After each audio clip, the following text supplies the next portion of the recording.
ओम श्री परमात्मने नमः। ओम श्री गुरुवे नमः। श्रीमद् भगवद गीता के दूसरे अध्याय का 7वां श्लोक। कार्पण्य दोषोपहत स्वभावः पृच्छामि त्वां धर्म सम्मूढ़चेतः यच्छ्रेयस्यानिष्टं ब्रूहि तन्मे शिष्यस्तेऽहं शाधि मां त्वां प्रपन्नम्।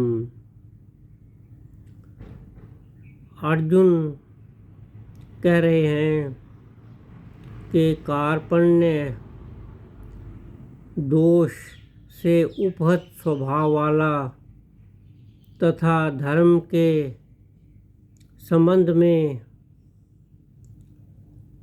मोहचित वाला मैं आपसे पूछता हूँ, मार्गदर्शन लेता हूँ। श्री भगवान जी से प्रार्थना कर रहे हैं, रिक्वेस्ट कर रहे हैं कि जो मेरे लिए श्रेयस्कर हो, कल्याणकारी हो, वो मुझे बताइए। मैं आपका शिष्य हूँ, आपके शरण आए हुए मुझे शिक्षा दीजिए। और अर्जुन ने ये शब्द प्रयोग किया है, शिष्यस्ते हम शाधि माम त्वाम प्रपन्नम, मैं आपका प्रपन्न शिष्य हूँ। एक तो पन्न होता है यानी सिर को झुकवा देना, मन बुद्धि का समर्पण न करना। एक प्रपन्न यानी पूर्ण रूप से मन बुद्धि सहित पूर्ण रूप से शरणागत होना। तो अर्जुन कह रहे हैं कि मैं आपका प्रपन्न शिष्य हूँ। तो यहाँ अर्जुन मार्गदर्शन चाहते हैं। तो अगर तो इतनी ही बात होती प्रपन्नता की, शरणागति की, फिर तो बात यहीं ख़त्म हो जाती। प्रभु कहते हैं तू प्रपन्न शिष्य है तो ठीक है, तो युद्ध कर। लेकिन यहाँ एक बहुत निराशा की बात यह हो जाती कि युद्ध की बात तो हो जाती और अर्जुन की शरणागति की पूर्ण बात भी हो जाती। अगर पूर्ण शरणागति होती अर्जुन की तो यहाँ निराशा की बात ये हो जाती कि ये जो गीता रूपी ग्रंथ है, अमृत का सागर है, ये हमें प्राप्त ना हो पाता।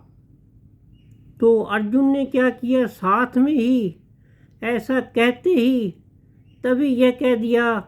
ये तो 7वां श्लोक है, 8वां श्लोक सुनिए। उसी के साथ ही, 7वें के साथ ही उसी समय अर्जुन ने कह दिया कि नहीं प्रपश्यामि मवाप्नुत्यात् यच्छोक मुच्छोषण इंद्रियाणाम अवाप्य भूमा वस्पत्मृद्धम राज्यम स्वर्णापि चाधिपत्यम।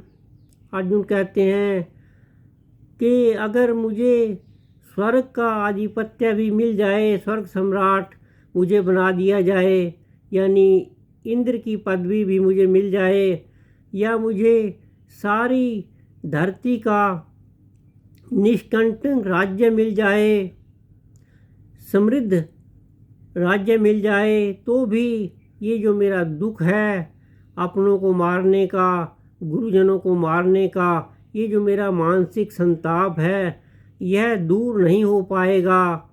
अर्जुन कहते हैं, इतना कहकर अर्जुन ने जो गुणाकेश की संज्ञा दी है अर्जुन को, कि निद्रा को जीतने वाले अर्जुन ने ऋषिकेश भगवान श्री कृष्ण से मैं युद्ध नहीं कहूँगा, यह स्पष्ट होकर, स्पष्ट कहकर कि मैं युद्ध नहीं करूँगा, अर्जुन चुप हो गया। तो अब 7वें श्लोक के हिसाब से जो बात कही थी तो वो तो प्रभु तो पहले ही कह चुके थे इसी अध्याय के दूसरे और तीसरे श्लोक में कि तू युद्ध कर। यहाँ तक कह दिया था अर्जुन को कि तू नपुंसकता को प्राप्त हो रहा है, उसको उत्तेजित करने के लिए इस तरह की गाली का भी उपयोग कृष्ण भगवान ने किया, यानी अर्जुन को नपुंसक की कह दिया, तो युद्ध करने के लिए उत्तेजित किया था। तो यहाँ 7वें, 8वें और 9वें श्लोक की बात मैंने यहाँ कही। तो क्योंकि कृष्ण भगवान जी को कम से कम अपना शिष्य तो मान ही लिया, कह ही दिया, चाहे मौखिक रूप में कह दिया, तो परमात्मा तो सबका रक्षण करने वाले हैं, सर्वज्ञ है, सबका पालन पोषण करने वाले हैं। तो वो तो जो थोड़ा सा भी उनका हाथ पकड़ लेता है तो उसका वो उद्धार कर देते हैं। तो फिर कृष्ण भगवान ने एक तरह से, दूसरी तरह से, तीसरी तरह से, सब तरह से अर्जुन को ज्ञान दिया। अर्जुन जो जो कुछ कहते गए, पूछते गए, सबका निराकरण किया प्रभु ने। सांख्य योग, कर्म योग, भक्ति योग, ज्ञान योग, सभी विधियाँ बताईं। और 1865 और 1866 में सबसे गुप्त रखने योग्य बातें भी बताई, यह मानकर कि अर्जुन उनका इष्ट है, बहुत नज़दीकी है। और 18वें अध्याय के 72वें श्लोक में फिर कृष्ण भगवान ने पूछा अर्जुन से कि क्या तूने ये गीता रूपी शास्त्र, ये जो मैंने तुझे बताया है सारा ज्ञान, ये सारी बातें क्या तूने एकाग्रचित्त होकर सुनी? क्या तेरा ज्ञान मोह दूर हुआ? और फिर 1873 में अर्जुन कहते हैं नष्टो मोह स्मृतिर्लब्धा तत्प्रसादान मयाच्युत स्थितोऽस्मि गतसंदेह कृष्ये वचनम तव। प्रभु आपकी कृपा से मेरा ज्ञान चला गया, मेरा मोह खत्म हो गया, मुझे ज्ञान प्राप्त हुआ है। अब मुझे किसी प्रकार की शंका नहीं है, मैं संशय रहित स्थित हूँ और करिष्ये वचनम तव, आपकी आज्ञा का पालन करूँगा, यानी मैं आपके पूर्ण शरणागत हूँ। बस इसके बाद तो 5 श्लोक हैं जिसमें संजय ने गीता का गान किया है, गुणगान किया है, महिमा गाई है। और बाद में तो अंतिम श्लोक में संजय ने अपनी राय भी दे दी है कि यत्र योगेश्वरः कृष्णो यत्र पार्थो धनुर्धरः तत्र शरीरविजयो भूतिर् ध्रुवा नीतिर्मतिर्मम।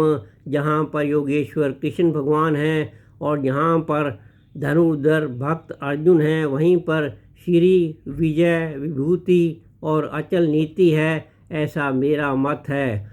तो ये जो 7वां श्लोक है ये तो एक तरह से गीता की जान ही है कि जहाँ पर अर्जुन ने ये कह दिया है कि मैं कायरता रूपी दोष से उपहित स्वभाव वाला और धर्म के मामले में मोहित हुआ हूँ और मुझे कुछ भी समझ नहीं आ रहा, आई एम टोटली कन्फ्यूज्ड। तो यच्छ्रेयस्यानिष्टं, जो मेरे लिए कल्याणकारी हो वो आप मुझे बताइए, उसका मुझे उपदेश कीजिए। मैं आपका शिष्य हूँ, प्रपन्न शिष्य हूँ, आप मुझे शरण में आए हुए मुझे आप मार्गदर्शन कीजिए। तो इसी श्लोक का उच्चारण करते हुए मैं अपनी वाणी को विश्राम देना चाहूँगा। कार्पण्य दोषो प्रहृत स्वभावः पृच्छामि त्वां धर्म सम्मूढ़ चेतः यच्छ्रेयस्यानिष्टं ब्रूहि तन्मे शिष्यस्तेऽहं शाधि मां त्वां प्रपन्नम्। हरि ओम तत्सत्, हरि ओम तत्सत्, हरि ओम तत्सत्।